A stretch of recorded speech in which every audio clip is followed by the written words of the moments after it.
করে ডেলিগেটেড সৈনিক, আপনারা দলের জন্য সবকিছু করতে পারেন, সঠিক সময় এলে সেটা আপনারা দেখিয়ে দিয়েছেন। তাই আপনাদের কাছে আমরা দল চিরকৃতজ্ঞ। দেখুন, আমরা প্রথম থেকেই বলে এসেছিলাম যে মিথ্যাকে কোনো রকমে প্রতিষ্ঠিত করা যায় না, আর সত্যকে আপনি ধামাচাপা দিয়ে রাখতে পারবেন না। আজ কিন্তু সেই দিনটা আপনারা প্রত্যেকেই লক্ষ্য করে দেখতে পাচ্ছেন। আপনারা যেভাবে আমাদের সঙ্গ দিয়েছেন তার জন্য দল আপনাদের কাছে চিরকৃতজ্ঞ থাকবে। আমি শুধু আপনাদের কাছে একটা কথাই বারবার করে বলবো যে দেখুন, আমাদের একটাই নেত্রী, সেটা হচ্ছে মমতা বন্দ্যোপাধ্যায়, এবং আগামী দিন দলের পুরোপুরি ভাবে হাল ধরতে চলেছেন আমাদের সেনাপতি অভিষেক বন্দ্যোপাধ্যায়। তাই তিনি আমাদেরকে যে কথা বারবার করে বলেছেন এবং তিনি যে কথা দিয়েছেন বাংলার মানুষকে, সেটা কিন্তু তিনি প্রমাণ করেছেন। আমি শুধু আপনাদেরকে বলবো যে আপনারা আপনাদের কাজ করে যান, দল আপনাদেরকে পুরস্কৃত করবে। আপনি দলের ক্ষতি করলে দল আপনাকে তিরস্কার করবে, এটা কিন্তু অভিষেক বন্দ্যোপাধ্যায়ের কথা। তাই আমি আপনাদেরকে বারবার করে বলবো যে যেভাবে আপনারা সৈনিকের পরিচয় দিয়েছেন, আগামী দিন আর কয়েক মাসের মধ্যে বিধানসভা নির্বাচন, সেই নির্বাচনে আমাদেরকে ঝাঁপিয়ে পড়তে হবে। আমরা প্রচুর তাপ উত্তাপের মধ্যে আমরা 2016 সালে যখন নির্বাচন করি, যে নির্বাচনে আমাদের নেত্রী মমতা বন্দ্যোপাধ্যায় বাংলার মানুষকে যে কথা, তিনি যখন তৃণমূল কংগ্রেস দল গঠন করেন, তখন বাংলার মানুষকে তিনি বলেছিলেন যে আমরা তৃণমূল কংগ্রেস ছেড়ে তৃণমূল কংগ্রেস দল গঠন করার একটাই কারণ, যে উপরতলার কংগ্রেস কর্মীদের সঙ্গে নিচু তলার পশ্চিম বাংলার যে সিপিএমরা রয়েছে তাদের সঙ্গে একটা যোগ সাজিশ রয়েছে। তাই আমরা কংগ্রেস কর্মীরা পশ্চিম বাংলার বুকে যেটাই করছি, যা আন্দোলন করছি, সেটাই ফেক হচ্ছে। আমাদের কর্মীদের পিঠে ছাল চামড়া উঠে গেলেও কংগ্রেস নেতারা কিছু করতে পারবে না। তার জন্য তিনি বাংলার মানুষকে একটা সঠিক জায়গা দেওয়ার জন্য তৃণমূল কংগ্রেস দল গঠন করেছিলেন। 2016 সালে বাংলার মানুষ নিজেরা দেখলো যে 2016 নির্বাচনে কংগ্রেস এবং সিপিএম জোটবদ্ধভাবে তৃণমূল কংগ্রেসের সঙ্গে লড়াই করেছিল, কিন্তু বাংলার মানুষ মমতা বন্দ্যোপাধ্যায়কে আশীর্বাদ করেছিল, তৃণমূল কংগ্রেসকে দোয়া করেছিল। আরো বেশি সিট নিয়ে 2011 থেকেও আরো বেশি সিট নিয়ে বাংলায় মমতা বন্দ্যোপাধ্যায় সরকার গঠন করেছিল।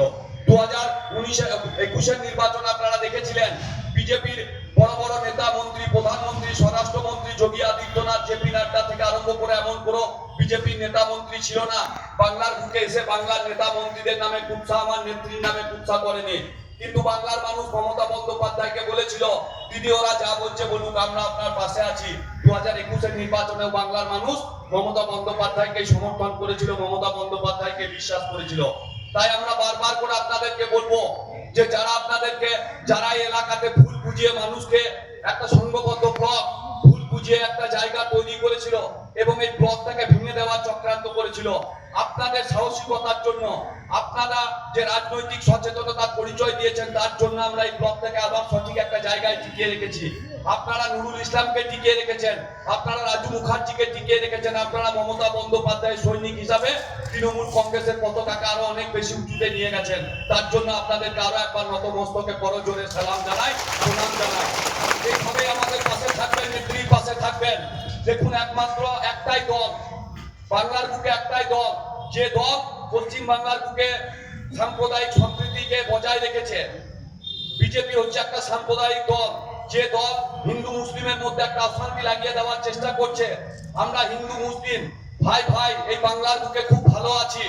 যে জিনিসটা বিজেপির সহ্য হচ্ছে না, তারা বাংলার বুকে এসে বারবার সাম্প্রদায়িকতার বীজ বপন করে দিতে চাইছে।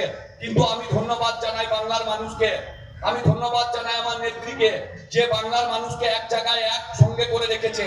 তাই আমি বারবার করে বলবো, বিজেপির পাতা ফাঁদে কেউ পা দেবেন না, সিপিএম এর পাতা ফাঁদে কেউ পা দেবেন না, কংগ্রেসের পাতা ফাঁদে কেউ পা দেবেন না। নেত্রীর পতাকাকে আরো অনেক বেশি উঁচুতে নিয়ে যেতে হবে, তৃণমূল কংগ্রেসের উপর ভরসা রাখুন। দেখুন, আমি মনে করি বাংলা তথা ভারতবর্ষের বুকে আমাদের যে নির্বাচনী ইস্তেহারে যে নেতা মন্ত্রীরা, যে দল একটা কথা দেয়, নির্বাচনী ইস্তেহারে বলে যে আমরা ভোটে জিতে এই কাজ করে দেবো, আমি মনে করি তৃণমূল কংগ্রেস ছাড়া ভারতবর্ষ তথা বাংলার বুকে এমন কোন রাজনৈতিক দল নেই যে নির্বাচনী ইস্তেহারে দেওয়া প্রতিশ্রুতি 10% পালন করতে পেরেছেন। কিন্তু একমাত্র মমতা বন্দ্যোপাধ্যায় তৃণমূল কংগ্রেস দলই 100% নয় 200% তার দেওয়া প্রতিশ্রুতি বাংলার বুকে পালন করেছে। আজকে তিনি বাংলার বুকে প্রত্যেক মানুষকে কথা দিয়েছিলেন যে বাংলার বুকে যদি তৃণমূল কংগ্রেস সরকার গঠন করে, তাহলে এই বাংলার বুকে কেউ না খেতে পেয়ে মারা যাবে না। এই বাংলার বুকে বিনা চিকিৎসায় কেউ মারা যাবে না। প্রত্যেকটা গরিব পরিবারের শিক্ষার আলো ফুটে তুলবে এবং প্রত্যেকটা গরিব পরিবারের মাথার উপরে একটা করে ছাদ হবে। আমরা মনে করি মাত্র 14 বছরের একটা সরকার অক্ষরে অক্ষরে তার কথা পালন করেছে। একটা কন্যা সন্তান জন্মগ্রহণ করলে আগেকার দিনে আমরা লক্ষ্য করতাম বাবা মায়ের মাথার উপরে আকাশ ভেঙে পড়তো,